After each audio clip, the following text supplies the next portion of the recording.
ay kailangan ma-enroll siya sa PhilHealth para patuloy pa rin siya maka-enjoy ng television. Para po yung mga kababayan natin may hirap na walang natakbuhan, sila po ay mag-cover kaagad at that point of service sa ating mga hospitals. Ayun. Sige. Maraming tanong sa iyo, pero si Moyman muna. Si Raymer Caral muna ng Network Live.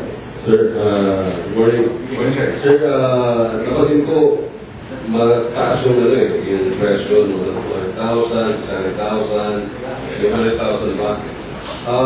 Ibig sabihin ba rito lumalaki na ang pondo ng PhilHealth dahil paano natin ano nag-trigger sa inyo para mag-come up tayo sa ganito mga benefits natin sa mga ganito mga operations on the ang tulong? Kasi ang PhilHealth po kasi, ang mandato po nito, lahat ng Pilipino ay dapat maging membro. So, as soon as dumadami ang ating mga member, lumalaki ang ating pondo, trabaho po ng PhilHealth na ibalik ang mga iba't ibang bagong packages o benepisyo na kinakailangan.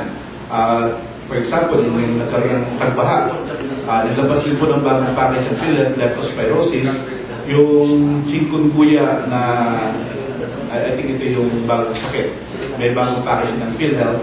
At ang maganda po dito, isa sa ginagawa ng PhilHealth yung case rates, kung saan kasi, bawa na dengue ka, alam mo kaagad magkano ang benepisyo mo 8,000. Pag nangyumunya ka, 16,000. Kasi ito na po yung direksyon na tinatake ng PhilHealth para alam kaagad ng member magkano ang ibabawas sa akin. Kasi lagi po na siya ng PhilHealth, fee for service, depende ang makuha mong benepisyo sa PhilHealth, depende sa pinasokang ospital, at depende sa iyong sakit, kung ordinary, intensive, catastrophic. So, in the coming months, ilulunsad po ng PhilHealth yung mga bagong case rates. So, marami po yan. So, abangan niyo po yan at ipapalag ko rin po sa inyo para mas mabilis na malaman agad ng member kung magkano ang kanyang PhilHealth benefits. So, yun po yung nag-trigger sa PhilHealth na bigyan po ng mga iba't ibang benepisyong kinakailangan ng ating kababayan. At abangan po nila yung preventive package na bigyan na po ang mga mahihirap, sunod na binigyan yung mga OFWs, eventually pati po yung mga ibang members po ng programa, mabibigyan din po ng outpatient package. Sir, pinag-usapan tayo yung benefits. Hindi ba katulad natin na medyo yung may hirap na hirapan tayo kumulat ng benefits na ito? Paano yung proseso ka? For example, itong ANS na sabi, 210,000. Paano, paki-explain na sir kung paano makakabigyan itong mga... So, meron po tayo unang contracted government agencies. So, for example, itong sa Pilipinas, NKTI po ang ating contracted dyan. Yung sa iba naman po ay as of now, government agencies. Tapos po, pag naayos na po natin yan, i-offer na po sa mga willing na private hospitals. So this time, government agency pa lang? Apo, in the first 6 months. Apo. Tapos po, meron po tayong pre-authorization na kailangan nilang pinapan at sila po i-assess para po mag-qualify po dito sa ating package po. Sino mag-assess ko yung doktor na? Yung doctors po. Kasi pag ginawa ng assessment ng doktor, ibigay sa PhilHealth, Apo. okay na yan? Apo. Ang PhilHealth po ang babae dyan po tranches. Nakalagay yan. Kasi Ray, kung maalala mo, na-inulgar natin na way back, di ba? Yung sa buwatan ng kunwari, ng member ng PhilHealth na kunwari malala ang sakit, di ba? Tapos, sindikato lang pala sa koleksyon, kaya nabaon sa utang ng PhilHealth once upon a time. Ngayon, ganito isang maraming tanong ngayon dyan sa PhilHealth, mayroong mga dating manggagawa sa private sector na noon, ang tawag ay Medicare Aware. Nalipat sa gobyerno, PhilHealth na. Ito ang masakit na katotohanan na kadelyo Ako, member ako ng GSIS. May contribution ako. Pag nagkasakit ako, binibigyan ako ng tulong pinansyal. Kas, kung ano binayaran ko, sorry. Member ako ng SSS. Kung ano rin yung ginastos ko, balik lahat. Pagtanda ko, hindi pa naman ako matanda ano. Pag-retire ko, meron akong monthly pension plus all benefits. No? Makukuha ko yung pera ko, pabalik sa akin yung contribution ko, tapos may pension pa ako. Sa PhilHealth, hulog kami ng hulog. Pero, pag-retire namin, wala kami maklaim. Kahit 5. Please. Yan. Salamat po sa magandang tanong na yan.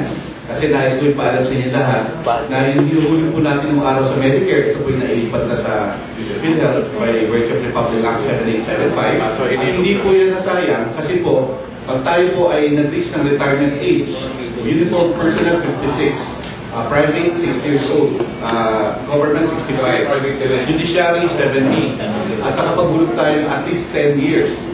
So, ihulog nyo ng araw sa Medicare na 10 piso, 15 pesos. Halimbawa, sa isang taon, 150, bali 170 plus yan. Kung 10 years mo, almost 17,000. Ang imbis na pera ko ang bigay ng PhilHealth, mas malaking coverage ko ang binabigay natin. Paano po yun? Kasi po, ang binibigay ng PhilHealth ay habang buhay na membership sa PhilHealth. Lifetime member ka na. So lahat po ng senior citizens na qualify po as a lifetime member ng PhilHealth, 60 years old and above for private, 10 years na hulog, counted na hulog ng araw sa Medicare. Habang buhay na po kayong member ng PhilHealth, kukunin nyo lang po yung ID nyo.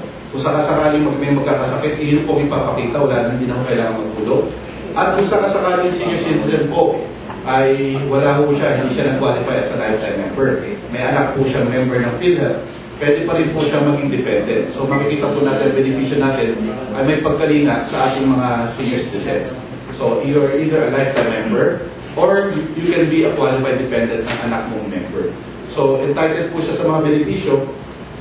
Kung meron pa po siyang qualified dependent, anak below 20 years old, magulang po na buhay, above 60 years old, at kanyang legal spouse, may extend po yung ating benepisyo. Okay. Kung, can I ask? Go ahead. Kung nagbayad ka ng Medicare, no? And then hindi ka pa PhilHealth, pwede i-transfer mo yung Medicare membership, yung Counted po yung hulog nyo ng Medicare. So, member ka na, ng PhilHealth. So what do you do? You get a card or what? Yun po, binatanong na po kanina sa ating kaibigan. Mag-fill up po ng form, PhilHealth Membership Registration Form. Ipuprove niya dalawang bagay lang. Retirement age, so kung siya ay private, 60 years old, so senior citizens ID, Xerox lang po nun. And then kung siya po yung SSS retiree, yung printout ng SSS na hulog niya at least 10 years, papakita po yan. Kasi yung SSS 1950s, ang Medicare in 1972 March. So pataasin po ang aming account. So makikita po natin dyan, dadala po ng mag-fill up ng form, padala niyo po sa inyong kamag-anak, at bibigyan po namin siya ng lifetime membership ID. So makikita po natin, hindi man natin ito nagamit kung araw na tayo malakas sa ating pagtanda, dyan po tayo mas masasakitin. So yung pulong financial ng PhilHealth, dyan po natin mas mararamdaman.